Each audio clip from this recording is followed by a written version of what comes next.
Hello, how are you? What's up? How are you? Nice to see you again. Good to see you. I got the shirt. I love it. I love it. Yeah, How you been, buddy? everything's right, everything's perfect. We have Awesome. great days in Rome. Those days it was beautiful. It's a little bit more freshy than the period it was here. It was very hot and a lot of humidity, but now it's getting perfect. All the month of October it was wonderful, and half September as well. So Uh, now is the perfect time. So Let's say Rome is not very busy right now, so we it's getting the lower season is coming, so it's a pleasure to work in this period. oh It's I not c- crowded like the oh time it was here, for example. I think when you walked us around the Colosseum when we first met, The it was first like a night, yeah, 100 yeah, degrees. Easy. It was so hot. it was it was terrible. But think about all those gladiators who fight in the ancient Rome with that temperature. Oh, It must be I can much more imagine. crazy for them. Oh my gosh. Okay. Thanks for doing this. I think when we It's a first, pleasure. when my wife Dawn and I, we and our family first met you, I'm always looking for interesting people to get on the podcast. And like about 20 minutes into the tour, I already had in my head, I'm going to get this guy's name before we leave, and I'm going to ask him to be on the podcast. And Dawn taps me on the shoulder. She goes, "You got to get him on your podcast."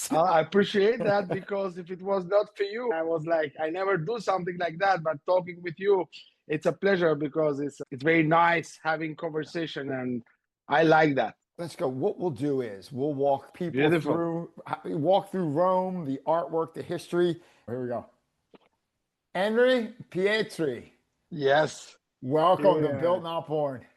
All For our listeners who may not be familiar with you and your right. work, who are you and what do you do? I'm an art historian. I came in Italy from Albania, a small country to the other side of the sea of the Adriatic Sea. For those people who don't know, because the United States are a huge country and we are a very small, a little tiny country. I came here with a dream. I was fascinated by the ancient history till the moment when I was young. And I have a cousin here who was studying art history before me, and he told me for the wonderful things of Rome, for the wonderful monuments which still are here when you can see it, touch it, and feel them like in the ancient Rome. And this thing gave me a lot of patience. So I decided to make my university here in Rome for art history. I studied in the much bigger University of Rome, La Sapienza, who is one of the oldest one in the world for art history for 5 years, and I degree there. So I start working after that. I have a lot of experience in the museums. The most important one, it was in the Contemporaneity Museum of Rome, Macro. There I was working with the exposition of the modern artists who was coming to contemporary, and it was a very nice job. But in the end, I understand it was a little bit, I don't want to say boring, but it was a little bit too quiet for me, for my character. So I have a colleague, a very good friend of mine, who was working as a tour guide, and he told me, look, here you can share experience with people, you can meet people from all around the world, and you can have conversation with them like this one we are having tonight together. And I start doing this job for the last 2 years now, and I have to say I'm very happy. My job is consisting in showing the wonderful artistic operas or monuments or the ancient past, the glorious past of Rome, to the people coming from all around the world. And this thing is giving to me, either right now when we are talking together, a lot of pleasure and a lot of satisfaction. So this is my job, taking people around the city and show them the story of Rome. The story of Rome is the story of the Western civilization. We are all sons of the Romans. We are coming from Rome. The way how we live our lives, the rules, the law, the religion, the most important thing, the religion, the engineering, the architecture is coming all from the ancient Rome. Joe, it was the world have a lot of empires during the story. Big empires, much more bigger than Rome, but Rome leaves something important behind, leave the legacy, the way how we live our lives. So taking the people into this beautiful story and in this beautiful ancient civilization. It's a big honor and a big pleasure for me. Give me a lot of joy. Oh, that is great. Enri, what I like to do is talk about the epic city of Rome, what it is, why it's so special, and maybe you could walk us through the main sites and maybe give us an itinerary for the first time traveler, what to look at, make sure they don't miss, and then maybe the experienced traveler that's been there 2, 3 times, maybe uncover things they've never seen before. But before we do that, let's start here. For someone who's never been to Rome, maybe thinking about taking a trip to Italy, how would you describe Rome and what makes it so different than any other city in the world? This is a beautiful question, Joe, because I have a good answer for that. Either in America, for example, in the States, I think the dish lasagna is very famous. Everybody eat a lasagna. Maybe not in your houses because you don't have the nonna who is making the lasagna for you, but maybe in the restaurant. So the lasagna, it's exactly how Rome is. It's a big lasagna. What does it mean? It's with layers. Rome is with layers from the beginning of our Western civilization, as I told you, because it was older civilization than the Romans, the Greeks, for example, or the Egyptian, the Babylonians.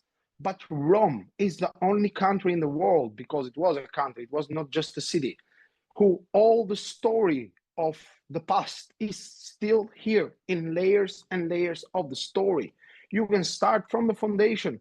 You can still see the foundation of Rome made by the first king Romulus, the founder, in the Palatine Hill. We was together there. So there is still the ancient area. From the ancient area of Rome, you can go to the Republican era. We are talking for the 6th century BC till to the 1st century BC. All this area is in the Roman Forum. You can see the temples. You can see the Senate, for example, still there. Great Julius Caesar made it in the 1st century BC. You can see the Temple of Saturn made it in the 6th century BC. So we are talking for the Republic. And you can still see the imperial part. The imperial part made it after Octavian Augustus became emperor. So he built the great Pax Romana, this beautiful period of peace all around the empire. And when the Roman empires fall down, you can see the other area of Rome, the Middle Age area, the area of the popes. The popes was the successors of the Roman emperors. So they built a new city, the city of the church, the city of the faith and the believing of Jesus Christ. When this era, it was finished, the Middle Age, when America, it was founded actually in 1492, you can see the modern era of Rome with the Baroque style, with all the churches made by Bernini, by Michelangelo, the Sistine Chapel, and all the Vatican City himself, and the Basilica of St. Peter, who was made in a full era of Baroque style. And after that, you can see the modern Italy, after the unification, made it in the 1870 by the first king of Italy, Victor Emmanuel II, with a beautiful white palace, the Victoriano Palace. We see together in the center of Rome, close to the Palatine Hill. And you can see the area built either by the fascist era, the Euro. So it's a whole area of Rome built from the beginning to show to the world how important this dictator was. So we are talking for a city like a lasagna with all the layers of the history and the society. This thing make Rome different from every other city in the world. This is the big difference, Joe. Wow. No, thanks for saying that. That is so cool. I remember Sorry, because maybe I'm giving too long answers, but oh, it's fantastic. So you mentioned early on the Palatine Hill, and that was the first time I did a bunch of trips to Rome, but you're the first person that ever took me to the Palatine Hill. And like you're walking down corridors of that the emperors walked through. We're in the Palatine Hill, we're up in the palace. That is just blows your mind, the history that walked through there. So wild. And I love that you said the 1400s, the modern era, modern Rome.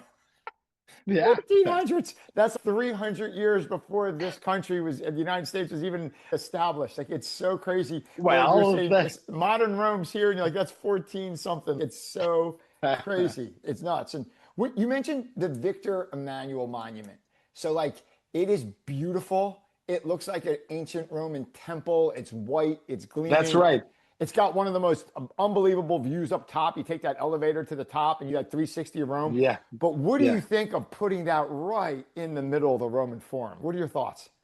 that is an anecdote for that, because some of the Romans still call that monument the ugly thing. Either if it's not ugly, it's amazing, it's beautiful. But it was decided to build the Victoriano, as we call it, in the center or very close to the temple of Jupiter, who was the main temple of the ancient Rome. It was built at this wonderful white monument with a neoclassic architecture, exactly just to bring back in the mind of the people how great Rome it was and how great the new monarchy of Italy it will be. The reason why it was built there is propagandistic. It was destroyed two of the most important churches of the Middle Age job to build that monument over there. And they was there exactly in the Capitol Hill. The decision to build it there is because the new king needed continuity between the ancient glorious past of Rome and the new modern era of Italy. So it was decided to build it there because it's to say to the people, look, I'm the new emperor of Rome. So this is the reason why the monument it was built there. And this is the reason why some Romans don't like it, because we like the monument, is wonderful. But some people say, why they build it there? Why we don't build it somewhere else? So now there, if the monument it was not there, it was having a continuity in the archaeological excavation.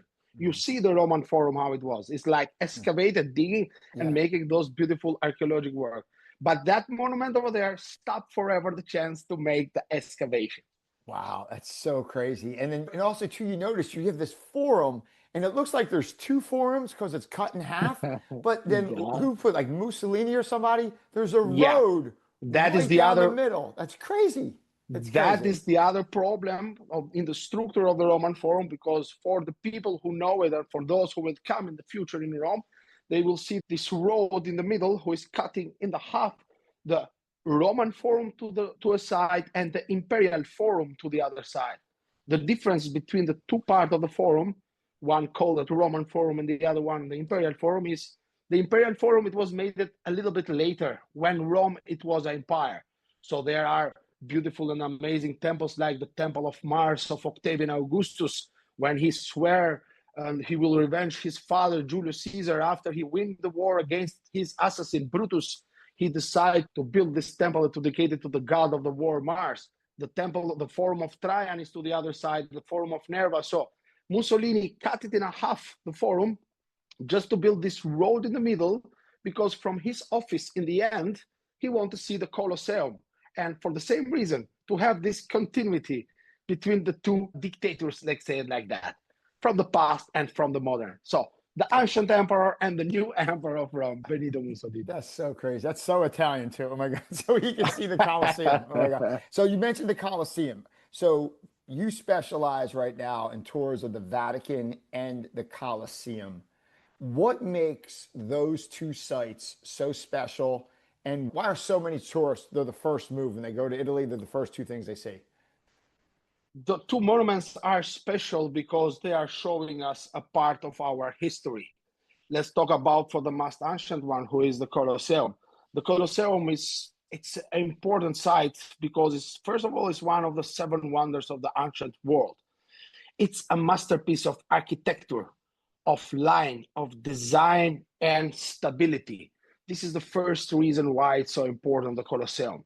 Plus, it's important because it's showing us a part of our story, how the people was before. There, it was made at gladiators game.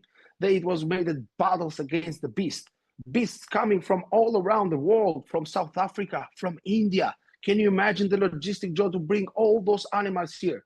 That monument is showing us how powerful this country was. It was 65,000 people who was watching the show in the same moment. The Colosseum, it was covered as well with a special technology, was covering and opening the ceiling. So exactly like in a modern stadium, that it was the Colosseum. The Colosseum it's a symbol of a past. It's a symbol of how great Rome was. And exactly for the same reason, it's important, the Vatican City and St. Peter Basilica. It's a symbol of the Christianity. It's showing us where it was the first Pope, when the church it was founded. St. Peter came in Rome to make the Christianity a bigger religion. He came in Rome because Rome it was the most powerful country in the world.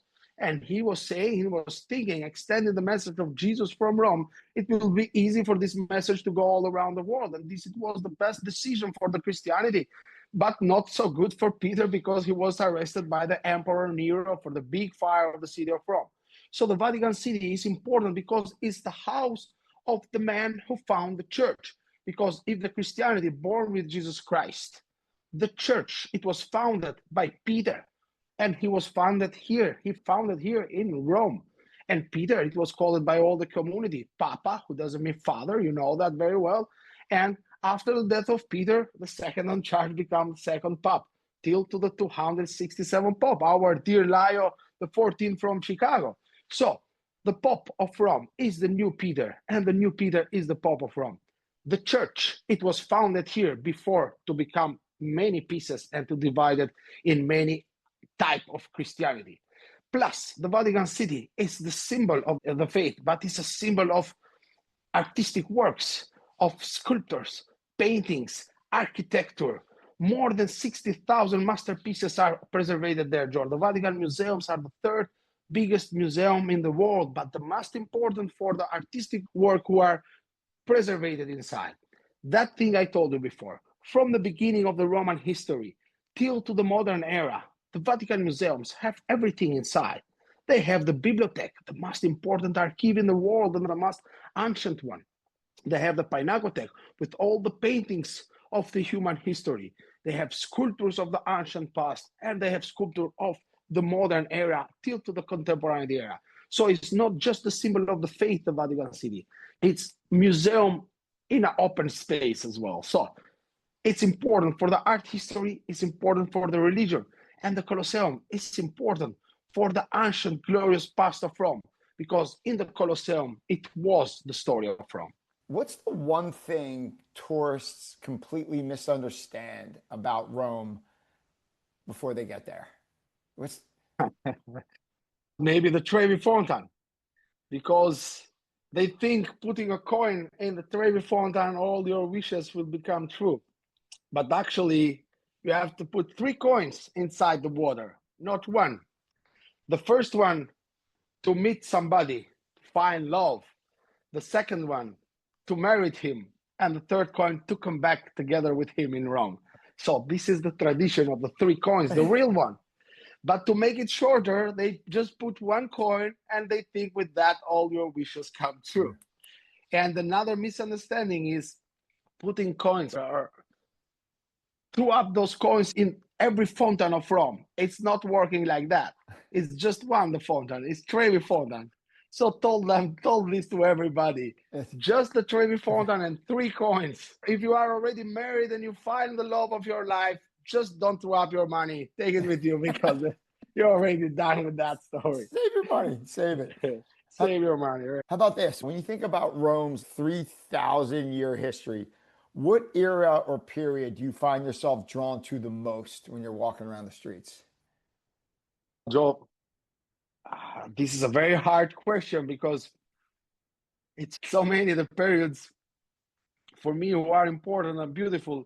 But I have to say the period of the Pax Romana, going from the foundation of the empire with Octavian Augustus, 27 BC, till to the death of the Emperor Commodus in the year 193 AD. So 2nd century, the end of the 2nd century AD. It was a good 200 years of peace and consolidation.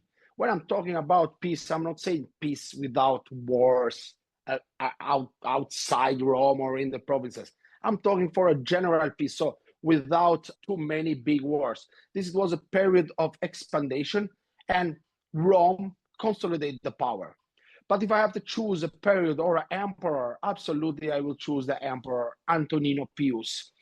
Maybe for the a bigger part of the people, he is not very famous. He reigned 24 years. He was son of the Emperor Hadrian, the emperor who built the Pantheon, the emperor who built the Temple of Venus close to the Colosseum, and the emperor who built Castel Sant'Angelo, the big, huge monument close to the Vatican City. Antonino, it was his real name. And Pius, it doesn't mean we use it still today in Rome for the saints. Pio doesn't mean you are a good man, you are like a saint. And this man, this emperor, in the 24 years of his reign, he don't make either one war. It was the only period of the Roman Empire who was completely in peace the country.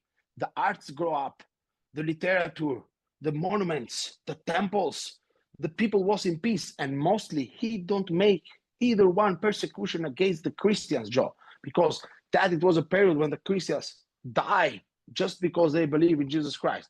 So he gives freedom for all the people to believe in all the gods they want. So if I have to choose a period when I want to go and to see what's happened or to live a little, to spend some time, for sure it will be the period of Antoninus Pius. He reigned till to the year 141 with his wife, Faustina the Mayor, who was a great woman. It's a beautiful temple in the Roman form dedicated to these two emperors. Antoninus Pius, he was the mentor of Marcus Aurelius. So Marcus Aurelius came after him, He right? was the father of Marcus Aurelius. He adopted Marcus Aurelius just a little bit before he died. And Marcus Aurelius, it was a great emperor as well. The philosopher, the emperor philosopher. Yeah. And how does an emperor like Marcus Aurelius have a son that's such a train wreck like Commodus? You would think a philosopher king, like it was like Antoninus Pius and then it was Marcus Aurelius, two great emperors back to back. Then you had Commodus, who was the crazy emperor in Gladiator 1. He fought Russell Crowe. Yes. How does crazy come from that? But we have to say something about the movie or the history of Commodus. Contrary from the movie, for example, he don't have a short reign. He was emperor for 13 years. So it was a long period. Not long like his father and the other before him, but it was a good reign, more than 10 years. Commodus, it was not so bad like an emperor. He was not so crazy or not so terrible like an emperor, like in the movie we saw him. He was just, we can say, how I can say it, a little bit extravagant. He is the only emperor who fight in the Colosseum dressed like a gladiator, and the people don't know it was him. So he want to be a gladiator. He want emperor who decide to fight like a gladiator. Something is not going with you. But, I mean, he was not so terrible like the people talk about him. He have just one problem. His sister, Lucille, the girl in the movie who is a very good woman, in the real life, she tried to assassinate Commodus. Commodus understood that and he forgave her. He just sent it away for 1 year, and after he decided to assassinate her because she was a danger for him still. And when the bodyguard, the personal bodyguard of Commodus, saw Lucille dead, he got crazy because he was falling in love with the sister of Commodus, Lucille. And this bodyguard, it was Narcissus, the most famous gladiator of the ancient Rome, who was working as a personal bodyguard for the Emperor Commodus. And this is how Commodus died, sleeping in his bed, killed by Narcissus, because Narcissus lost the love of his life. And with the death of Commodus, start the troubles with the Roman Empire, Joe. I think that's one of the things that just fascinate me about Rome and taking a tour like with you. Some people could look out and just, you have all the artifacts from 2,000 years ago, but then you tell the stories and you're in the same spot. Here's the palace where the emperors lived, and you bring those stories out. And it's just epic storytelling in such a exotic site. Like it's like walking through the History Channel. It's like you're walking through like a live reenactment. I told you, you can touch it with your hands and you can feel the smell. Yeah, it's so crazy. You mentioned the Sistine Chapel. For those who've never been there before, could you describe what that is and what makes the Sistine Chapel so special? Well, the Sistine Chapel is important for two reasons, Joe. Mostly the most important, and are the two reasons why the people know the Sistine Chapel. First is the conclave, when a pope is elected. And the second reason are the paintings of Michelangelo in the ceiling and in the last part of the wall in the end. The Sistine Chapel is the most spiritual part of the Vatican City after the tomb of Peter in the Basilica of St. Peter. The Sistine Chapel is when the Holy Spirit came and inspired the cardinals to choose the new pope. This is how it's working. This is what the conclave is. The Sistine Chapel, it was made by the Pope Sistine della Rovere in the year 1476, end of the 15th century. He called the best artist of the time to paint the two sides of the walls of the Sistine Chapel. But those artists who was the most important of the time, nobody know nothing about them, because after came the main boss, let's say like that, Michelangelo, who make a revolution in the history. So to the both side of the Sistine Chapel are the paintings of the story of the life of Moses, the most important prophet of the Old Testament, and to Jesus Christ. Both those cycles, they are made by Botticelli, Perugino, Ghirlandaio, the best of that time. The Pope, when it became Julius II, who is absolutely the most important Pope of the Renaissance of Italy, he reigned for 10 years between the years 1504 and 1513. This Pope called Michelangelo to paint the ceiling of the Sistine Chapel. And Michelangelo in the beginning said no, because he was a sculptor. He don't know nothing about a fresco style, painting in fresh wall. It was complicated for him because he never do that like a job. So this is the second reason why the Sistine Chapel is important. First, the conclave, and second, the painting of Michelangelo in the ceiling. But why those paintings are so important? They are important because Michelangelo creates something who nobody else did before that. He creates the space and the time in the painting. He make that jump finally, in the end, from the Middle Age painting to the modern Renaissance of Italy. He created the time. So the works of Michelangelo there, they are in movement. They are alive with feelings and with emotion. You see them when you are there. You feel like something is going on there. Something it's work there and something it's happened there. Contrary from all the other paintings of the art history in all around the world, Michelangelo created the dynamicity, the movement, and the feelings, the emotions, and the expression in the faces of the representations in the Sistine Chapel. And everybody copy him after. Everybody start to paint like him after. And the other thing, very important, Michelangelo was a sculptor. He already made the David. He already made the Pieta. So two of the masterpieces of Michelangelo. He bring the sculptor inside the painting, the real side of the human body, the real side of the muscles of the anatomy of the human body, who was the main job for the sculptors. He bring it from a piece of marble to the painting in the Sistine Chapel. And he was not a painter. He was a sculptor. So he make a great job. And the crazy thing is when the Pope asked him to paint the Sistine Chapel in the beginning, he said, no, thank you. Because he was, I'm a sculptor, I'm not a painter. And the Pope said, you cannot say no to me, you have to do that. And he did it. So the two reasons why the Sistine Chapel is important is the conclave, symbol of faith, symbol of God, and the paintings of the man who made the revolution in the art history. And you mentioned the ceiling too, and that is so dramatic. The one like it's, I think, God touching Adam, like the finger. That's amazing in the center. This one. Yeah, right there on your shirt. That's it. That's it. Yep, that's on your shirt. I love it. If you're watching on YouTube, he's got the picture on his shirt. Then also, too, the one that just makes you almost stop and almost you have to catch your breath is when you look at the wall in the Last Judgment. Can you speak of when he did that and like the difference between the wall and the ceiling? The Last Judgment is basically a symbol of faith too.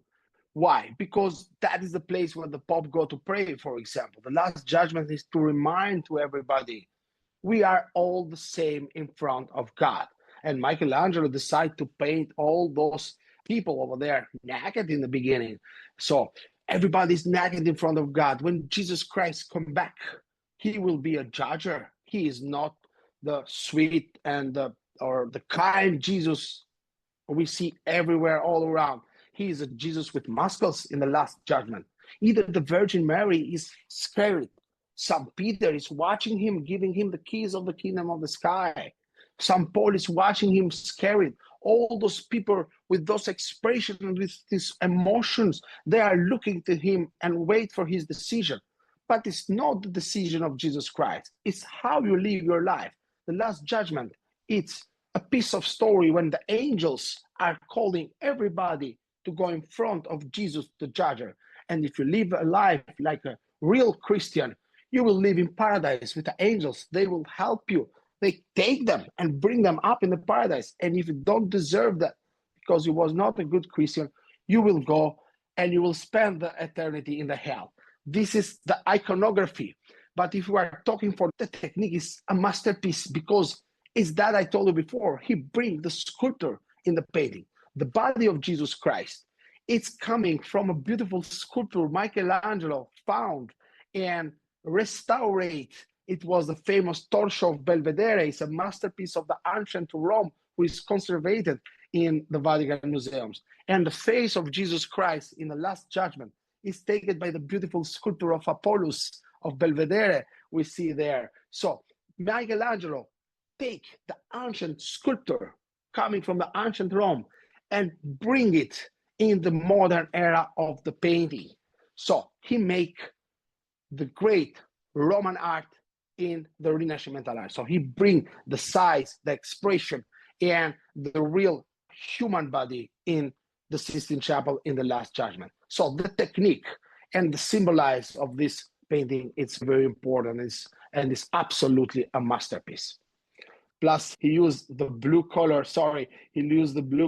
of the sky in the Sistine Chapel from a stone called lapis azul, who was the most expensive stone in the world in that time. So either the color is special there, not only the symbolize or the technique of the painting. You mentioned the ceiling was painted when he was younger, and then the wall when he was older. Yeah, absolutely.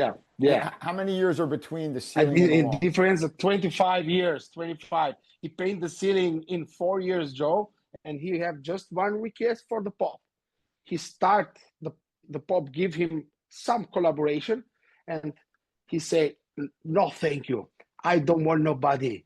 And he finished it alone in 4 years, from the year 1508 till to the 12th. So 4 years later, just in 4 years, Michelangelo make 40 meters of painting, staying like this for 4 years. This man, I don't know how he survived. Crazy.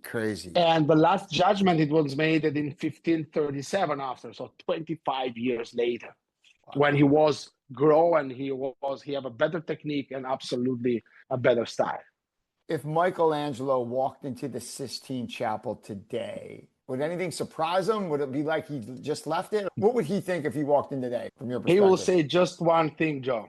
Why so many people are here?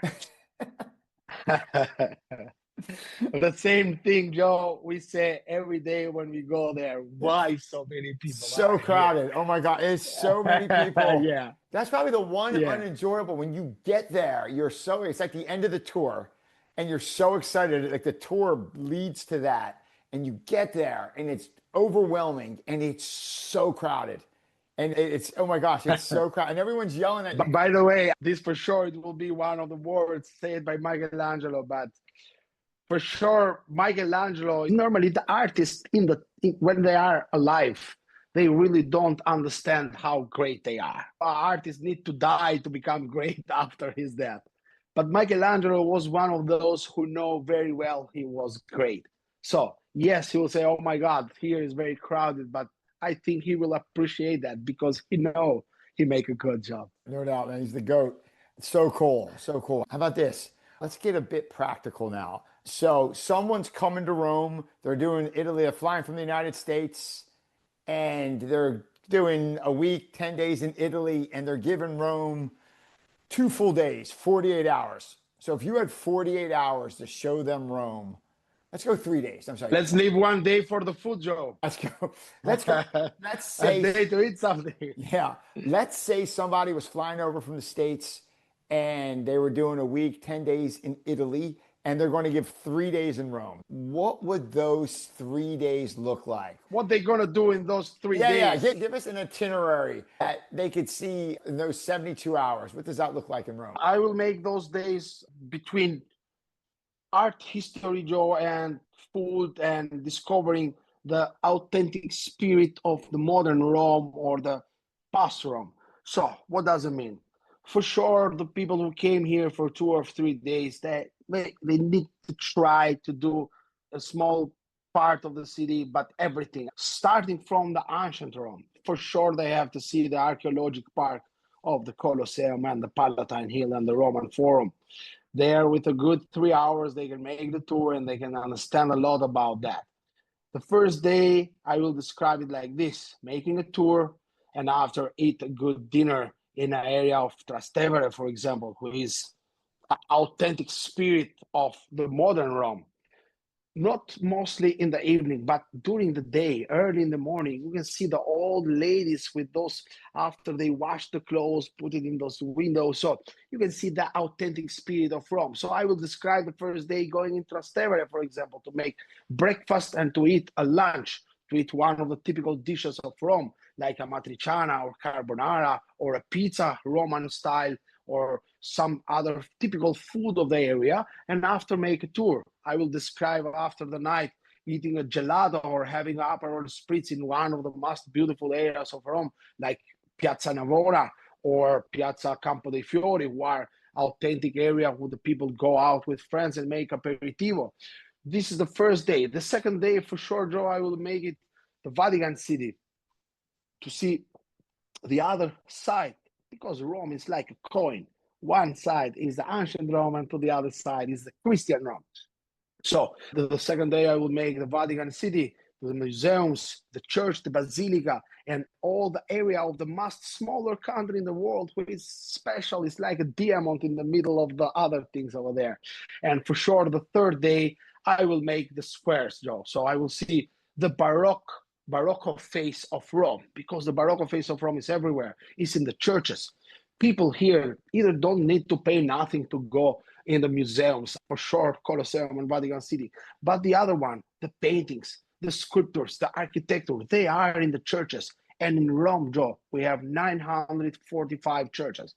You don't need to see them all, but some of the most important, you can just walk around, watch a church, watch the paintings, go out, eat the gelato, because the gelato here is very good, eat some little snake, have a drink a good glass of wine, go to see another church or another palace or another area like Testaccio, who is one of the ancient areas of Rome when the real Romans lived, when the Romans from generation are there, and you can see the authentic spirit of the city. So my suggestion is in those 3 days is to make a mix between gastronomy, art, architecture, culture in general, and to see Rome in 360 degrees. So from every point of view. Yeah, that's great. And you mentioned Trastevere. I think it took me like 4 or 5 trips there to figure out Trastevere is the place to have some dinner. Oh my gosh, that is such an epic, that's so much great energy to walk through there at night. The restaurants are phenomenal. Listen, the Bobo, I think that you gave me that pic when I saw you down there a few months back. Phenomenal. It's just such an amazing place. There's so many restaurants there, and they're all amazing. It's Trastevere's got to be there at night, right? You got to spend a night there and walk through the streets and. Absolutely. And Joe, I have to say this: you see just one side, but it's another side of Trastevere, completely to the other side, who is not so famous for the restaurant, but it's just amazing. It's hidden with those small houses, small roads, small streets. This is the authentic spirit of Rome there. So Trastevere is a big area, and there you can have authentic experience of food, drinks, people, art, and architecture. Because in the middle of Trastevere, very close from the place you go for dinner, it's one of the most important middle-aged churches of Rome, made it from the 7th century AD, Santa Maria in Trastevere. There, that church have paintings of artists during all the Middle Age.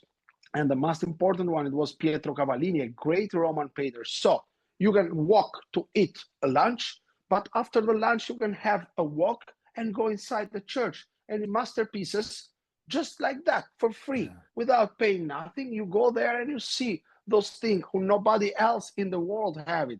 So this is Rome. This is the experience here. So just like that, in a modern restaurant, having a glass of wine, and after watching a beautiful painting of 10 centuries ago. So this is Rome. Yeah, there are so many churches where you walk in and there are paintings where in the States they would be at the most exclusive galleries, but they're in churches in Rome. Like you go, there's a church we walked in and who's the artist where most of his paintings have swords in them? It depends. Real Because famous, really famous. Caravaggio? Caravaggio. Yeah, it took me a while to figure it Yeah, out. Yeah, Joe, him is my favorite artist, my favorite painter, because Caravaggio. you walk, it's like I mean, Rome is one of the only places where you could walk into a church and it will have artwork that would, like in the States, it would be in the most exclusive art museums, like in the Met. absolutely. There are 7 paintings of Caravaggio. You can see it for free in For Rome. free. They are in the churches. Yeah, and like He made it for these churches 5 centuries ago, and they are still there in and the they're like same panels position of his made it stuff. by him. Yeah, and that just Yeah, you walk through a absolutely. neighborhood church in Rome and you go in a guidebook and you look and you're like Yeah, Caravaggios are here, and it's free. You just yeah, walk in and you see some yeah. stunning artwork. So cool, so And cool. sorry, let me tell you something else. Me, for example, I studying art history. The same thing can made it by a guy or a girl in America, in New York. They are studying art history too, and they are studying Caravaggio too, like me here. The same materials, but lucky because I can go out, and those was the things I was doing before. I was going out from my university and going to the church to see this real painting of Caravaggio. But those guys or people in America or in other part of the world, they are not lucky like that because they just see it in the books and in maybe in the computer, but I have it here. So this is the good thing of studying art history here and making this job here. And my son Luca, who you met, had got a taste of that. So he studied. He did a semester. Yeah, he stayed. Yeah, when we first met you, so he did a semester at Temple Yeah, it was University, here. Rome, for 4 months, and then he took an art history class. And then instead of looking at a book like you do in the States, or they would show you a Yeah. slideshow, they would Yeah. say, all right, today we're going to meet at the Villa Borghese and we're going to look at Bernini That's statues. amazing. Like you go to the actual artwork, and each class was in a museum or a church, and they would walk around and they would see just the things live. It's so crazy. Like it's such a gift to see it live and This is stand. the gift, staying and studying here, this Yeah. material in another country. Yeah. Yeah. The one church you mentioned, we walked into St. Ignatius of Loyola, the St. Ignatius Yeah. with the mirror, and you look up to the ceiling. Yeah. Crazy. That is crazy. Made it by Andrea Pozzo, this guy who was the most famous artist in Europe who was making prosthetic paintings. You are there and you think they are flying Crazy. in front of you. Absolutely. A masterpiece. Yeah, it is. It's so crazy. How about this? After you've given thousands of tours, you're in the Vatican and Colosseum, and you're walking the streets of Rome every day. What aspect of Rome still gives you like goosebumps or makes you just stop and say, wow, like you saw it for the first time? This is very impressive because this thing is happening to me every time. And I can mention you a lot of places, but I will say just going, walking around for my stuff or for the works of the quotidianity every day, and you just turn back the corner and you see a piece of wall or a small building or something you never see before in your life. You are here from a long time. I'm an art historian, but I cannot say I know everything because there are too much things. So all the time it's something new I see for the first time and I didn't know it was there. This can be a small church or can be a wall or can be a piece of an ancient Roman aqueduct. You know how great the Romans was. It's not a place. There are many places. For example, I was for dinner to the Jewish ghetto some days ago. It's an area close to Piazza Venezia, close to the Vittoriano monument, which is very famous. And there, for example, I see one of the most beautiful monuments of Rome. It's not because I never see it before, but I just saw close to the monument, just 5 meters around, it was a house with somebody who was living there. And I never see it before because I always see this monument from in the front. And this monument is the Portico of Octavia. It's a very famous movie. I don't know if it's famous in America. Emily in Paris, who is become very famous here in Italy. And this is one of the places when she go for dinner, when she spent time here in Rome. It's a restaurant there. And I go with my wife as well there sometimes. And I just was walking around and saw this house to the other side of the Portico of Octavia, which is this wonderful monument made by the Emperor Septimius Severus. And I saw a gentleman behind the monument who was in his house. I never see that window before. So this is, for example, something who set to let you like, oh my God, really? Come on. So this is Rome. So much things to see. It's not one place. There are many places. What do you think if Rome could teach the modern world one lesson that maybe we forgot in the modern day, what do you think it would be? Learn from the past. Learn from the past. That's it. This can be a thing Rome can learn because so much thing happened here and so much terrible stories, so much good things as well. But learn from the past, and the people learn from the past, from the beginning when we see blood in the Colosseum till now. Yeah. What's that one saying in English? It's if we learned one thing through history is that people do not learn through history. Do not learn from history. Yeah, it's so crazy. Anyway, what I like to do is switch over to part of the interview we call Share Your Secrets. So our listeners can get to know you a little bit more as a person. You're an art historian, art history just is in your blood. Of all the artists, who's your favorite? I was saying that there are many. One of my favorites in absolute is Caravaggio. As I told you, I fallen in love with him when I saw his paintings for the first time because this man have a tragic life as well. He was not just a painter, and he died very young. He died young like Raphael, so he have a short life and a tragic life. He make assassination here in Rome when he was the best of the best, and he have to leave Rome. And he was not loved by the popes because he have a tragic way to make the paintings with this black font and the faces, the real faces of Jesus, of Maria, or the apostles in that time. So they was not rich like the other painters. He give the real sense of the Christianity, of the first Christianity in the first centuries. And he was not really appreciated by the regional part of the society, but they know he was great. So Caravaggio, for that light, for that real faces, for these poor continents in the paintings, make me falling in love with him. But I have to say also in a different period, one of my favorite and a great painter who I love personally, Joyce Edward Hopper. He's an American artist living between the 19th and the 20th century.